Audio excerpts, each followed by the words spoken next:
Now, I said that, downstream, a lot of the definitions of what an open reading frame is, what a translation is, what a codon is, how to look at codons, how to be able to look at the genetic code and identify how nucleotides combine, nucleotides in mRNA combine to give you particular codons. We also looked at different representations of the genetic code. And so all of these definitions now lead into a discussion of what we're currently interested in. Okay, one of the most common things that students who are doing bench biology and certainly bioinformaticists talk about is, oh, you have a sequence, blast it. Okay, so when you blast a sequence, and this is an acronym which stands for Basic Local Alignment Search Tool.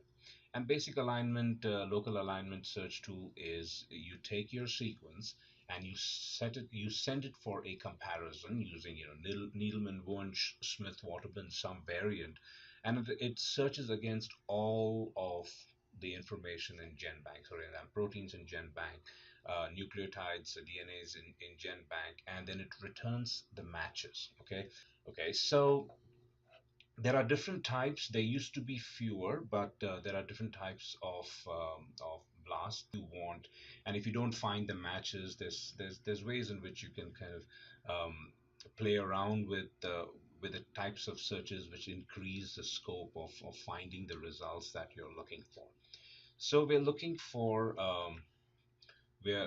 first at BLAST P, which and BLAST P compares a target protein against a database of proteins. So you input your protein structure or your protein sequence, and then it gets sent against all the proteins in GenBank, and it does this alignment, whatever algorithm you want to use, and it returns results based on the quality of the alignment. BLAST N is where you would input a nucleotide sequence, and it would go and search through all the nucleotide sequences, several billion of them, and give you results. If you wanted a BLAST X, so remember when we did translate, we looked at a 6-frame conceptual translation. So, in the from the 5 prime to the 3 prime end, we translated in 3 frames, and from the 3 prime to the 5 prime end, we translated and took those nucleotides, did a intuitive translation, a conceptual translation, which means it compared against the genetic code, and you return a protein sequence. So if you had a nucleotide, what you would do is you would do blast X, and what blast X would take the nucleotide and it would translate it from the forward direction 5 prime to 3 prime. It would do 1 frame shift, a 2nd frame shift, do the translations, do the reverse three translations. That's that 6-frame conceptual translation. T blast N is similar, except what you would do is you would put a protein sequence, and the protein sequence would then go to a nucleotide sequence, and the nucleotide sequences in GenBank's database would be converted into all six frame conceptual translation, and the protein sequence, which was your entry, would get compared against those sequences. Okay. Now notice something. It's one thing to say I'm going to take a protein against a protein, or I'm going to take a nucleotide against a nucleotide sequence. But then what happens is when you say I'm going to take a nucleotide sequence, I'm going to do a 6-frame conceptual translation and compare it against all the nucleotides, right? Or I'm going to take a protein sequence and I'm going to send it against a nucleotide sequence. But in order for that but I'm going to take each of those nucleotide sequences in GenBank and convert it into a 6-frame conceptual translation before I do my comparison. You can see that it literally is kind of 6 times the time it would typically take if you just did a BLAST P, which is protein protein comparisons, or a BLAST N, which is a nucleotide sequence comparison. Okay, so that's what T-BLAST N is. Now, what is a T-BLAST X? A T-BLAST X is a nucleotide to nucleotide comparison, but this is really this is a really involved, because you give it a nucleotide sequence, it does a 6-frame conceptual translation, gets the amino acid sequences, which means 6 of those, and then it takes each of those 6, and then it searches against a nucleotide database. But then each of the nucleotide it searches is then translated 6 times, in the 6 frame translation, and that's the way you're doing these comparisons, right? So immediately the number of comparisons, increases, not geometrically, but significantly more than geometrically. I wouldn't necessarily say exponentially, but that's kind of a formula that you would want to compare against.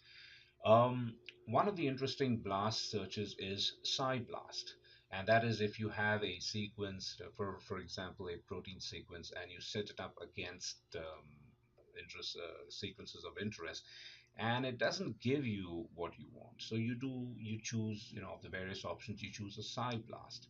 So what it does is a PSI-BLAST takes your protein, creates a profile of closely related proteins, and then compares it to the protein database. So it's not really the protein of interest that it compares, but it finds proteins similar to the protein of interest because it's distantly related, and then it blasts those proteins of interest against the protein database. Okay, so you might say, well, it's a little tenuous because I'm creating a profile of my protein. I'm not really comparing to my real protein.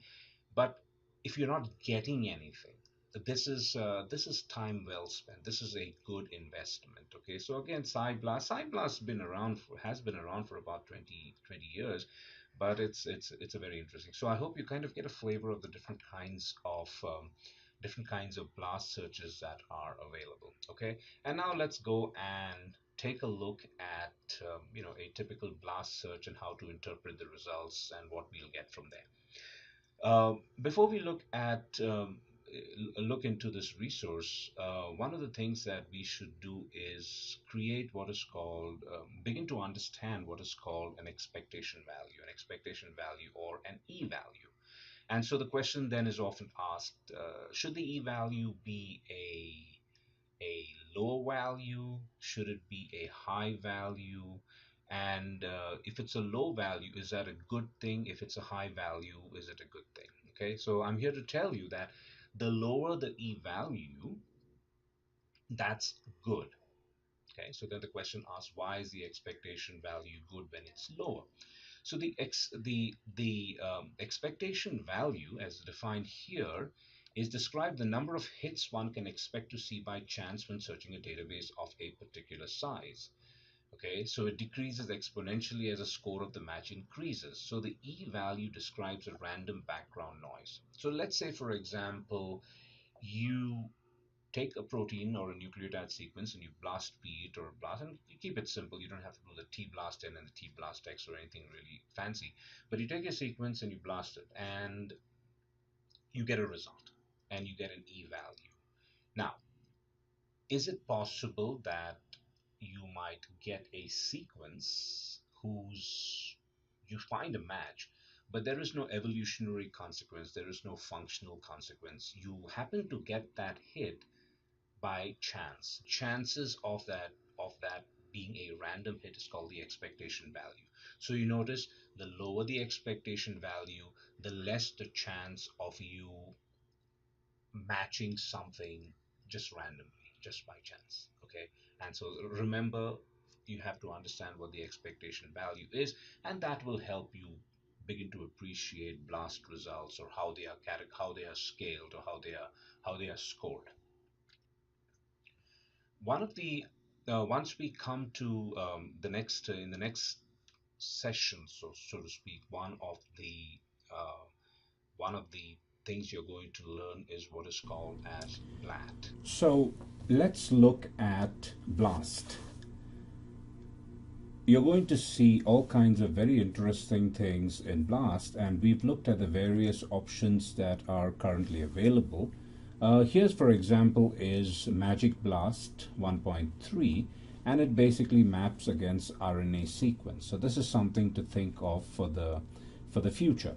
We looked at BLAST-X, T-BLAST-N, Protein BLAST, a nucleotide BLAST, and the translated nucleotide and the translated nucleotide. The point about the translated nucleotide, as we learned in the translate, is that it converts what your input, if it's a nucleotide sequence, into, you know, the 6 conceptual frame shifted translations, and then it blasts it against a protein database. Or it takes your protein, takes the nucleotide databases in GenBank and converts it into, for each sequence, into a 6 frame shifted translated protein, and does that kind of a comparison. There's all kinds of very interesting things that you can do with BLAST. For example, you can do Smart BLAST, Primer BLAST for primers for the PCR. Very, very interesting bits of information. You can download BLAST and you can kind of use it on your own resource. For example, there is what is called an API, which is a small bit of code that you can introduce in your own program. If you, for example, your program processes sequences and you want it to, you know, blast, and so you can include that code, so you don't have to write a specialized code to do BLAST. Then you can also do BLAST in the cloud. Let's focus in this case on nucleotide BLAST, because that's the sequence that we have. Now remember, it is asking for a FASTA sequence, right? So we go back to our sequence of interest and we cut and paste the FASTA formatted nucleotide sequence. Now alternatively, and once we begin to learn about how to use GenBank, etc., you'll see that if you put the GenBank accession number, it knows exactly what resource, what the sequence is, and it's all automatically going to find it. You can also look at GenBank's GI, which is a unique identifier. And so, for example, I will just fix this a little bit. And again, it has to be in the FASTA format. Make sure that it is, that our sequences are in the FASTA format. And you can also upload a bunch of files. The question is what do you want to get it? You can get it from the nucleotide collection database. You could also search against the human genome transcript, the mouse genome transcript, etc. Okay, so we'll just go nucleotide to nucleotide and just keep it very simple, because we're really interested, as your research, you know, evolves, you can try different things. For example, all these potential results are available. All the different kinds of blasts are available. For some interesting reason, they don't have PSI-BLAST in here, and you know, you can try different kinds of options. But just we are really interested in seeing what the results are, and so I'm just going to click BLAST. And what you're going to get is a results page. It's going to get a request ID, but it found the results really quickly. Sometimes it'll take a little bit of time. Sometimes they recommend, because you know, the servers get really busy. If a lot of people are blasting their things, so things will slow down. In this case, it was really quickly, and we just did a BLAST N. Now, there are some interesting things that you want to look at in terms of looking at the results, and we'll look at some of this. So first of all, you have a graphical representation, and you see it's color coded, so you can just, so that is greater than 200. The alignment score of greater than 200, black is less than 40, and the other colors, pink, green, and blue, are somewhere in between. Now you can look at these sequences, and this tells you that it's found many sequences. It tells you that it found many sequences which have really good matches, and the length of this bar is the length of the sequence. Now the first bar that you see here, if I mouse over it, it tells me it's the sequence that I entered. Okay, and then you can see some of these matches are very close, and they are, you know, but some of the sequences that it matched with are relatively speaking shorter. There's something else that you can do. You can mouse over on any of these sequences, and it tells you with what receptor it matched. Okay, receptor 57 or ORLF. So you can actually see that. And you know, same thing, you can mouse over on this and you will see the link. Alternatively, you can click on any of these bars and you can go to see the match directly. What match are we talking about? In order to see that, we can go to all the matches of interest, and you can see, remember we talked about the maximum score, the matching score, how it matches in terms of similarity. it tells you what the accession number is. So it tells you you can go to that particular resource.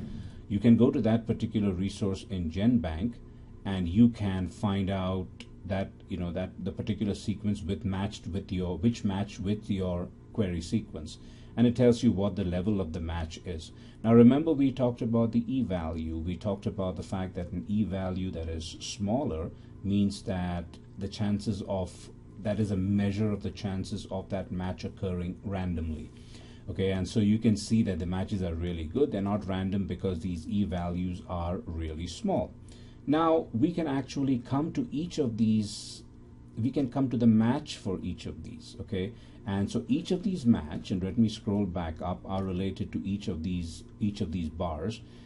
And so for example, I'll go to the first one. It tells you that this is a query and this is the one it matched against. It said that, so this is an exact match. All 535 are identical to 535, and it tells you that there were no gaps put during an alignment. And now the reason why a lot of the stuff we did in terms of gaps and penalties, etc., is a prelude to BLAST search. So when it says gaps, you know exactly what it means. You know exactly how a gap might be introduced. So it tells you, now you see there's a line here. The line tells you that it is an exact match. The line tells you that you are that there's not even a question of a similarity. It's an identity. Let's look for another sequence where there isn't a 100% match. Okay, and you say that again there are no gaps, but 511 of 516 of these matched. It's a shorter sequence. This was 535 to 535, which means the sequence that I entered actually was in GenBank. So you'll see that wherever there's an identity, there's a match. Wherever there is no identity, there is just a gap. And if it's just there's no line here. And so you see that, you can go to that particular sequence. It tells you what the original length of the sequence is. So the length is 1080, which is more of the correct one. Remember when I told you translate that particular sequence looks like it was truncated, it was partial, and so that tells you. So what this tells you is that the length of the sequence with which our query sequence matched had 1080 nucleotides. And the matches, the first one, number 9 from the of the 9th nucleotide, match with the 429th nucleotide. Typically, an olfactory receptor is somewhere between 320 to 340 amino acids long. So 1080 tells you that's about a third of that, because a 3 nucleotide codon corresponds to a single amino acid. Let's look for, and you can see the matches are really good. Let's look for one if possible. And to be honest, none of these actually have gaps. Maybe the matches are not as good, as you can see some of this.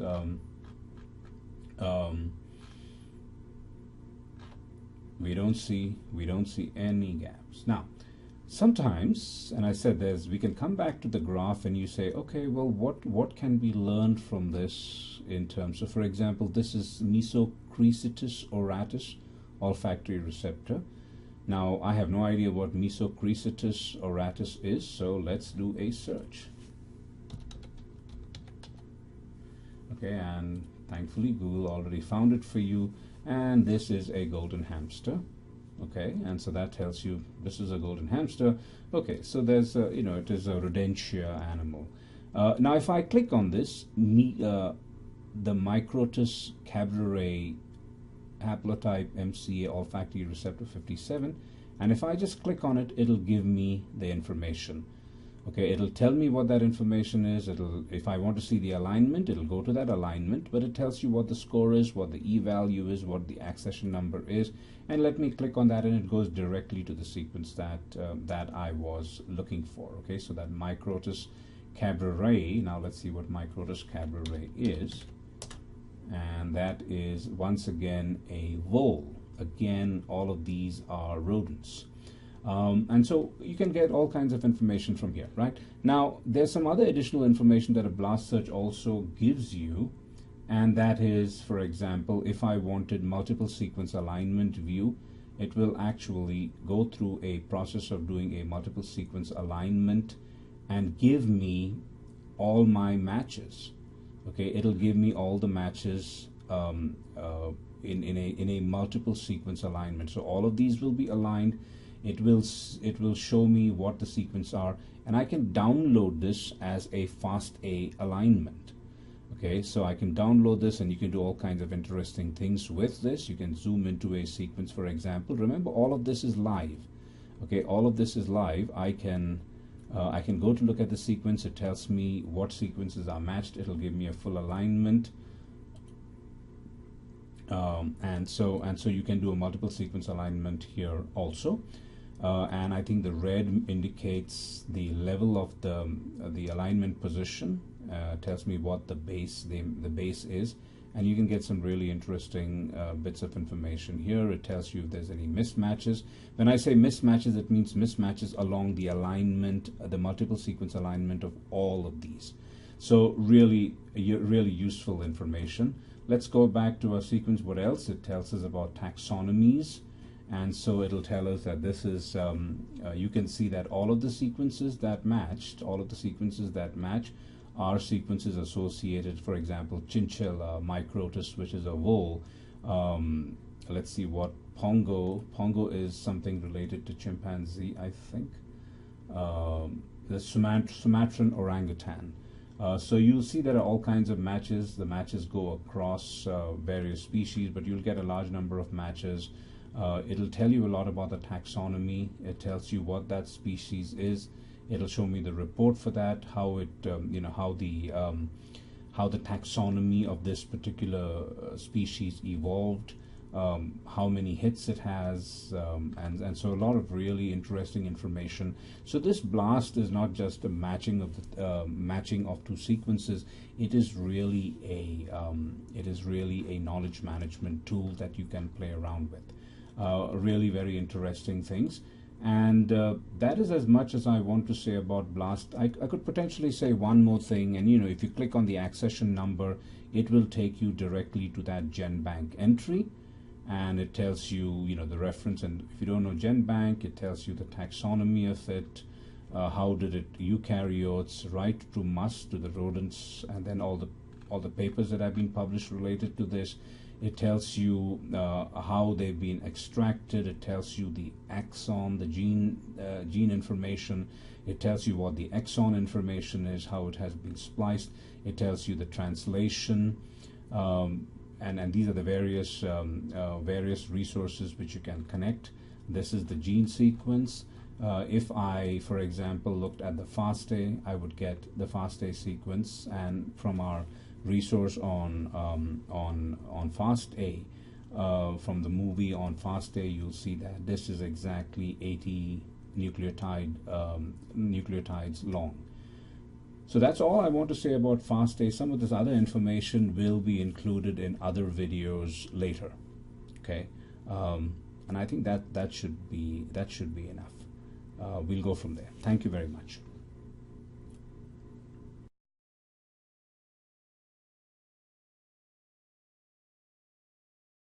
So BLAT is an alignment tool, okay, like BLAST, but it is structured differently. And typically you will see BLAT is a tool that is used at the UCSC genome browser. It's one of the tools that they use in the genome browser.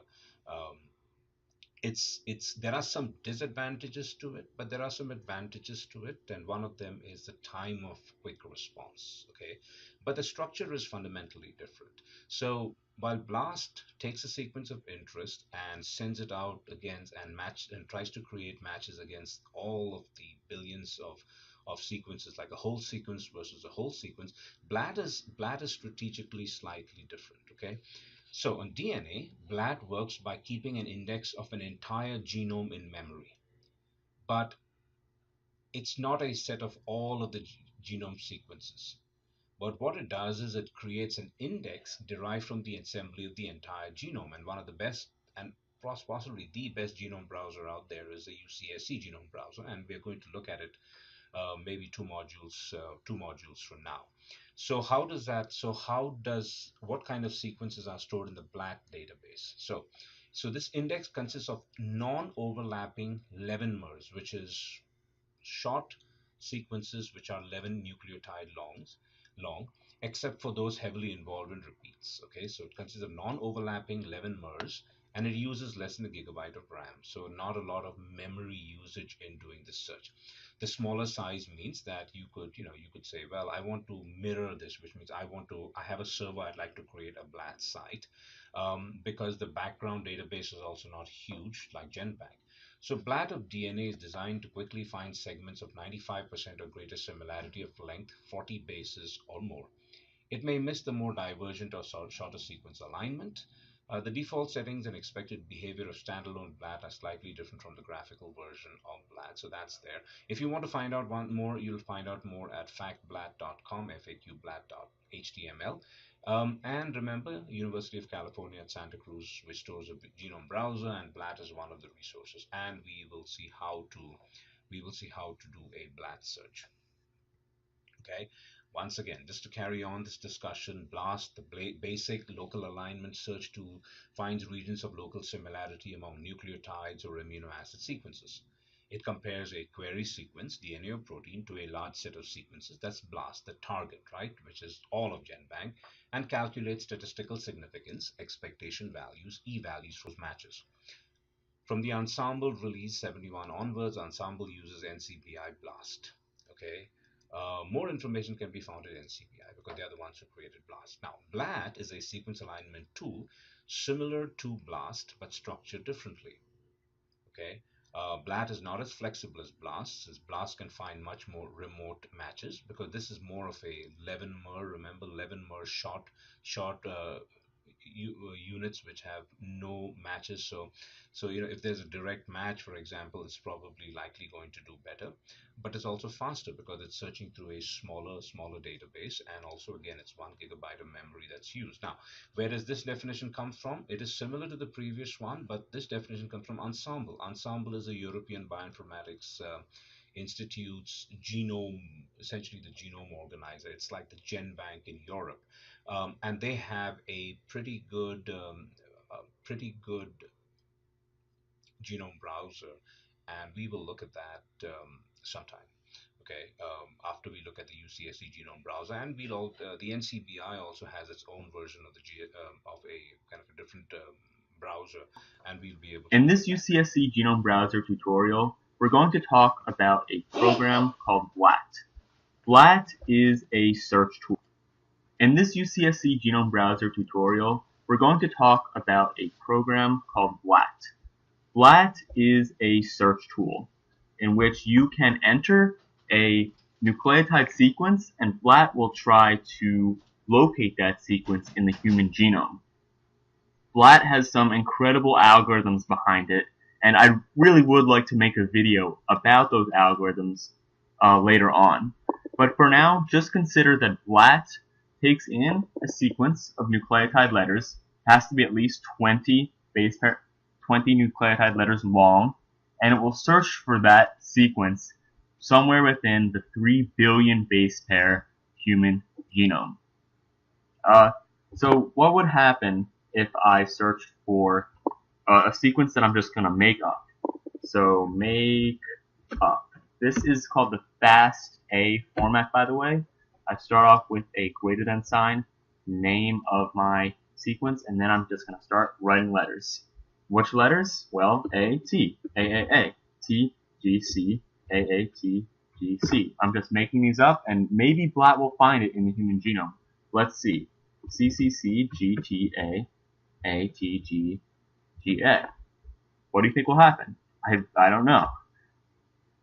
BLAT did not find any matches, and that kind of makes sense because this sequence is 1, 2, 3, 4, 5, 6, 7, 8, 9, 10, 11, 12, 13, 14, 15, 16, 17, 18, 19, 20, 21, 22, 23, about 25 letters long, and a random sequence that's 25 letters long is actually not likely to be found in the 3 billion base pair genome. You can do that math on your own. It's a nice probability problem. But obviously, scientists do not sit around all day putting random sequences into BLAT.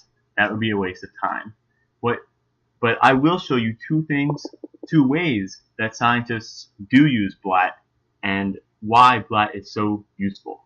So let's head on over to tab 2, and I've cheated. I've already entered two sequences for BLAT. These happen to be primers that I've used in real life to amplify a piece of RNA into DNA.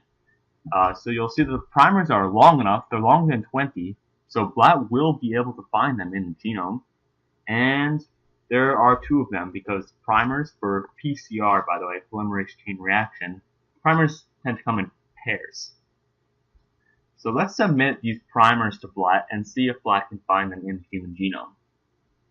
I click submit, and it did find exactly two results, which is really nice, with 100% matches, by the way, you can see here.